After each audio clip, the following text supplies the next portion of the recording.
Hello दोस्तों। आज की वीडियो में हम लोग बात करेंगे बीपीएससी टीआरई 3 री एग्ज़ाम में क्वेश्चन जो आए हुए हैं उसको डिस्कस करेंगे। और ये जो है क्वेश्चंस 9th और 10th क्लास का आपका जनरल स्टडीज़ में जो 8 क्वेश्चंस मैथ के पूछे जाते हैं उसको हम लोग 1 बाय 1 डिस्कस करेंगे। चलिए देखते हैं। तो फर्स्ट क्वेश्चन है 31 क्वेश्चंस नंबर। एक खिलाड़ी किसी वृत्ताकार पथ के 7 चक्कर पूरा कर लगाकर के 2200 मीटर की दूरी पूरी करता है। वृत्ताकार पथ की त्रिज्या क्या है? चलिए ठीक है। वृत्ताकार पथ की मैं बात करूं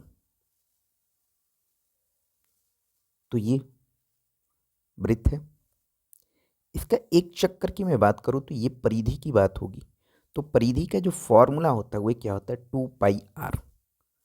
2 पाई आर। 2 pi R. ठीक है। अब ये 7 चक्र कंप्लीट करता है तब जाकर के ये पूरी कंप्लीट करता है। तो इसको क्या करेंगे आप? 7 से मल्टीप्लाई कर देंगे। तो ये 7 से मल्टीप्लाई हो गया। तो हो गया 7 × 2 इंटू पाई का मान 22/7 और आर इज इक्वल टू ये 2200 मीटर की बात हो रही है। 7 से 7 कैंसिल हो गया, 22 ये हो गया 100 और ये 2 से 50, यानी कि आर की वैल्यू हो गई 50। बड़ा ही सिंपल क्वेश्चन था। Option number C is the right answer. बढ़ते हैं अगले क्वेश्चन की तरफ। अगला क्वेश्चन है कि यदि किसी बेलनाकार टैंक की धारिता 1848 मीटर क्यूब है और इसके आधार का व्यास 14 मीटर हो तो टैंक की गहराई होगी। तो व्यास दे रखा है पहले, ये देखिए व्यास। व्यास का फॉर्मूला यानी कि त्रिज्या का दोगुना, त्रिज्या का दोगुना डायमीटर, यानी कि 2 × आर। 2r इजकल टू 14 है। तो आर की वैल्यू यहाँ से क्या हो जाएगी? 7। आर की वैल्यू हो गई 7। बेलनाकार टैंक की धारिता जो होता है आयतन वो होता है πr²। πr²। तो आर की तो वैल्यू 7 पता है, यानी 7 × 7 into height πr²। Height is equal to आपके पास है 1848। अब 22 का ये पाई का मान तो हो गया 22/7, तो यहाँ से हो जाएगा 22/7 equal to 7 × 7 into h equal to 1848। यहाँ एक 7 से एक 7 कट गया, ये हो जाएगा 7 दूनी का 14, 4 7 6 42, 7 28। फिर ये 22 से मैं बात करूँ तो 22 हो गया एक बार में और 22 दूनी का 44, यानी h की वैल्यू हो गई 12। बहुत ही आसान क्वेश्चन पूछे गए, यानी कि द राइट आंसर। चलिए बढ़ते हैं अगले क्वेश्चन की तरफ। यदि किसी संख्या का 8वां भाग 30 है तो उस संख्या का 62% कितना होगा? 8वां भाग, मान लिया कि संख्या x है, उसका 8वां भाग वो कितना है? 30 है।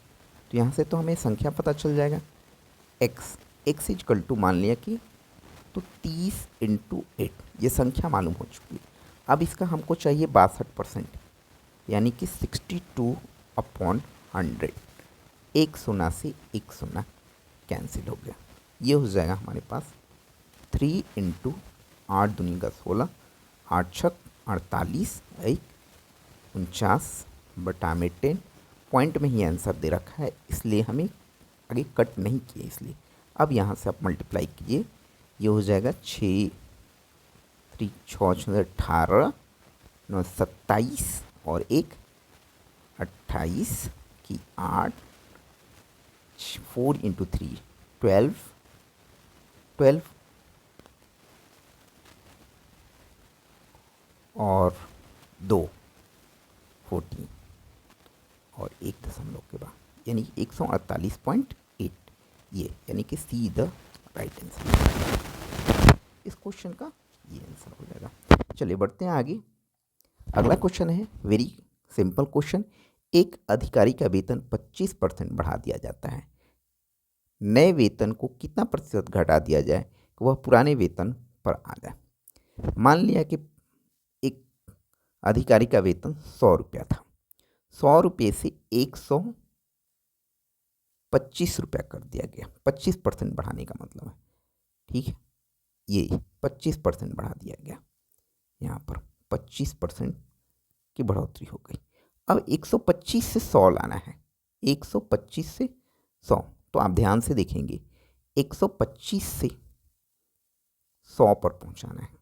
कितने परसेंट घटाया गया, कितना घटा, 25। अब ये कितना परसेंट घटा इस पर आएगा, यानी 25 अपॉन 125 गुने 100, यानी 5 बार में, और ये 20, यानी कि 20% घटाएंगे तो फिर से उसका वेतन जो इनिशियल था वहाँ चला जाएगा, यानी सी द राइट आंसर। बढ़ते हैं अगले क्वेश्चन की तरफ। 35 नंबर क्वेश्चन। -2/3 के पावर -3 को किस संख्या से विभाजित किया जाए कि भागफल 4/9 का पावर -2, -2/3 का पावर -3 को मान लिया 1 से डिवाइड करने पर 4/9 का पावर -2 आएगा। अब यहाँ से हम लोग निकालते हैं x। ये देखिए ध्यान से, ये इसको अगर ऊपर कर देते हैं तो ये माइनस माइनस खत्म हो जाएगा, तो ये हो जाएगा 3/2, बट ये माइनस रहेगा, बट ये इसकी जो पावर की माइनस है वो ख़त्म हो जाएगी, ये हो जाएगी 3/x इज इक्वल टू, इसको ऊपर लेके जाते हैं तो ये भी माइनस वाला ख़त्म हो जाएगा, 9/4 का पावर 2।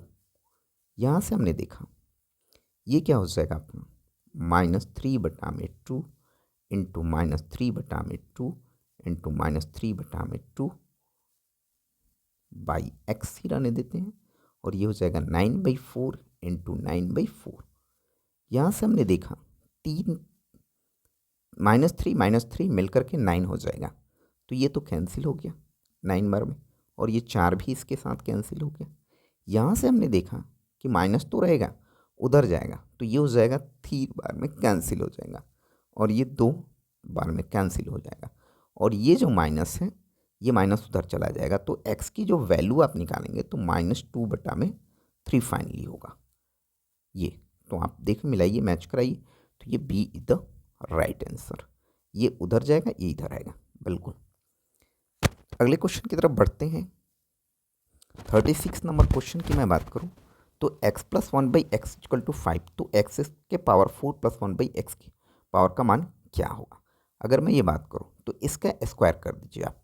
इसको जब आप स्क्वायर करते हैं, इस पार्ट को भी हमने क्या किया, स्क्वायर कर दीजिए, इसको भी स्क्वायर कीजिए, तो आप ब्रेक करेंगे तो ये होगा x² + 1/x² plus 2 × x × 1/x, एक से x कैंसिल हो जाएगा, 2 होगा, उस 2 को आप क्या करेंगे राइट साइड लेकर के चले जाएंगे, तो सिर्फ 1/x², और इधर हो जाएगा 5 का स्क्वायर -2, ये आएगा।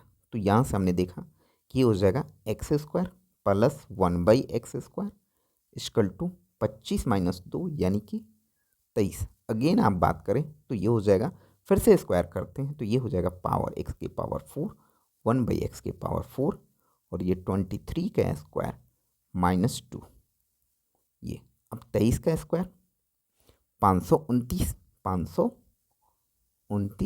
-2 यानी कि 527, ये फाइनल आंसर होगा, तो बी द राइट आंसर 36।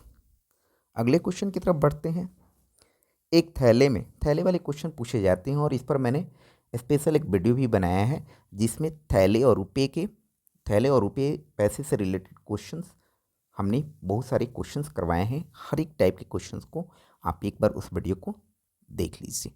एक थैले में 5 रुपये, 2 रुपये और 1 रुपये के सिक्के हैं जो 2, 3, 4 के अनुपात में है। सभी सिक्कों का कुल मूल्य 2000 रुपये है। तो थैले में 2 रुपये के कितने सिक्के हैं? ओके, 5 रुपये, 2 रुपये और 1 रुपये। ये किस अनुपात में है? 2, 3, 4 के अनुपात में। मान लिया कि अनुपात जो है थैलों में 2, 3, 4, तो x ले लिया, x का अनुपात x। अब ये 5 का है तो मल्टीप्लाई कीजिए। ये 5 दूनी का 10x प्लस 3 दूनी का 6x प्लस ये क्या हो जाएगा 4x। ये सारे टोटल पैसों की वैल्यू हो जाएगी ये आपका, और ये वैल्यू दे रखा है 2000। ये आपको दे देखा है 2000। 10 और 6 16, 16 4 20, 20x इक्वल टू 2000। 1 से 1 शून्य गया, ये 100, यानी x की वैल्यू जो आ गई वो हो गई 100। तो यानी हमसे क्या पूछ रहा है? हमसे पूछ रहा है कि 2 रुपये की सिक्कों की संख्या कितनी होगी। 2 रुपये की सिक्कों की संख्या 3x, यानी कि 3x के मतलब कि 3 × 100, यानी क्या हो जाएगा 300। तो इसमें से 300 कोई नहीं है, उपयुक्त में से कोई ऑप्शन सही नहीं है, ई द राइट आंसर। बढ़ते हैं अगले क्वेश्चन की तरफ। अगला क्वेश्चन है, एक समबाहु के अंतः कोण उसके बहिष कोण से 108 डिग्री अधिक है। इस बहुभुज में कितनी भुजाएं हैं? समबाहुभुज के अंतः कोणों की संख्या जो होती है उसके फार्मूले जो होते हैं वे होता है n - 2 × 180। अगर एक की बात करूं तो n से डिवाइड कर देंगे। उसी तरह से आपके पास क्या होता है, उसके बहिष कोणों की मैं बात करूं तो होता है 360/n। एक बहिष कोण उसकी क्या है 108 डिग्री अधिक है। अंतःकोण, ये हुआ अंतःकोण का फॉर्मूला। उसके बहिष कोण का फॉर्मूला 360/n प्लस 108 डिग्री अधिक है। अब यहाँ से आप n की संख्या फाइंड आउट कर सकते हैं। ठीक है, तो यहाँ से आप देखिए ध्यान से, इस साइड लेकर के चले आते हैं तो ये आ जाएगा हमारे पास 180/n n-2 माइनस इधर लेकर के आए तो इसमें से तो 180/n तो कॉमन हो चुका है, तो 2 बचा होगा, डिवाइडेड बाई दिस 108 डिग्री। अब इसको आप काट करते हैं तो क्या मिलेगा, ये अगर मैं 9 से करूं तो 9 दूनी 18 और ये हो जाएगा 9 एक बार में ये। तो यहाँ से हमने देखा तो ये हो जाएगा 3 और ये हो जाएगा 5, 3 चौका 12, 5 चौका 20। यहाँ से हमने फाइंड आउट किया तो ये देखिए 5n माइनस 2 2 4, 5 चौका 20 इक्वल टू n × 3 यानी कि 3n। यहाँ से हमने फाइंड आउट किया तो ये हो जाएगा 2n इक्वल टू 20 और n इक्वल टू 10। 2 बार 10 बार में कैंसिल हो जाएगा, तो n इक्वल टू 10, यानी बहुभुज की भुजाओं की संख्या कितनी होगी 10, यानी कि E is the right answer. तो ये क्वेश्चन जो थे 8 क्वेश्चन जनरल स्टडीज से जो मैथ के पूछे जाते हैं, ये आपके 8 क्वेश्चन आसानी से आप 5 से 7 मिनट में बना सकते हैं और वेरी इजी, काफ़ी इजी क्वेश्चंस, और ये बहुत ही इम्पोर्टेंट होता है। ये सारी बच्चों के लिए आएंगे जो मैथ के हैं उनके लिए भी, और जो मैथ के लिए नहीं है, मैथ के लिए नहीं दूसरे सब्जेक्ट के लिए हैं, यानी कि सोशल स्टडीज़, इंग्लिश, ज्योग्राफी, तमाम बच्चों की वो क्वेश्चंस जो होंगे वे उनके भी ये पेपर में क्वेश्चंस रहेंगे, और ये आसान क्वेश्चंस थे। Okay, thank you.